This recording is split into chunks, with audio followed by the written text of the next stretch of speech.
बच्चों, आज आप मेरे साथ आपकी पाठ्यपुस्तक बसंत भाग 3 का पाठ 14 पढ़ रहे हैं, जिसका की नाम है अकबरी लोटा, जो कि एक कहानी है और इस कहानी को लिखा है कहानीकार अन्नपूर्णानंद वर्मा जी ने।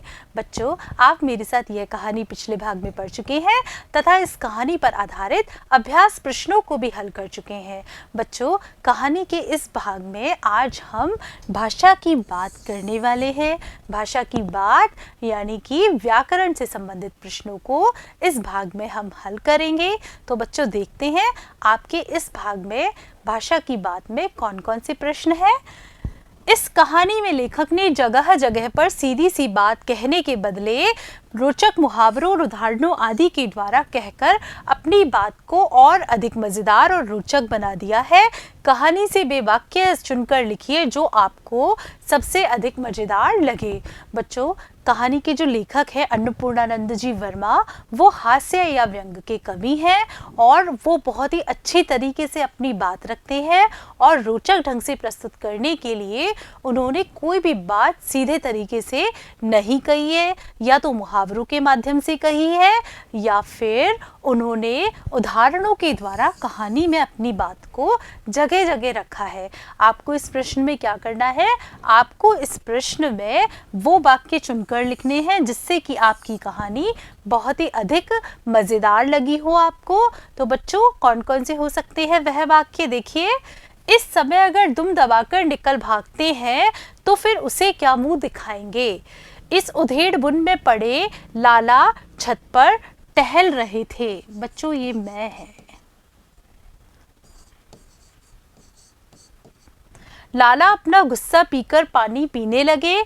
अपने बेग में उल्का को लजाता हुआ वह आंखों से ओझल सा सिंध के रेगिस्तान में मारा मारा फिर रहा था।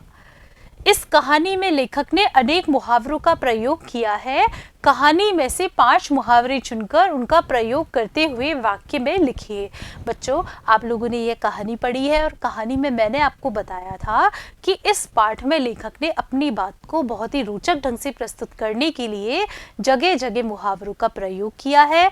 तो बच्चों, आपको इस प्रश्न में क्या करना है?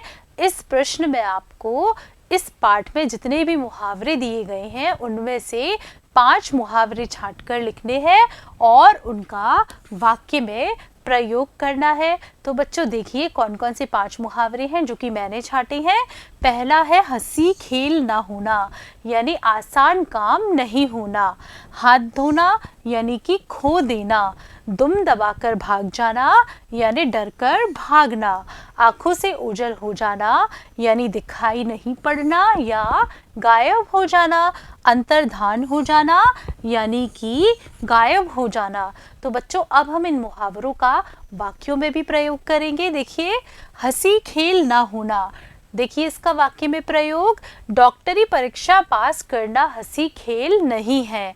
हाथ धो बैठना, गाड़ी ध्यान से चलाओ नहीं तो जान से हाथ धो बैठोगे। दुम दबाकर भागना, भारतीय सैनिकों को देखते ही पाकिस्तानी सैनिक दुम दबाकर भाग गए। आंखों से ओझल होना, तारा टूटते ही अचानक आंखों से ओझल हो जाता है। अंतर्धान होना, देखते ही देखते वे अंतर्धान हो गए। बच्चों, आज आपने मेरे साथ भाषा की बात पर आधारित अभ्यास प्रश्न हल किए। बच्चों, मुझे पूरा विश्वास है कि आपको यह प्रश्न अच्छे से समझ में आ गए होंगे। धन्यवाद बच्चों।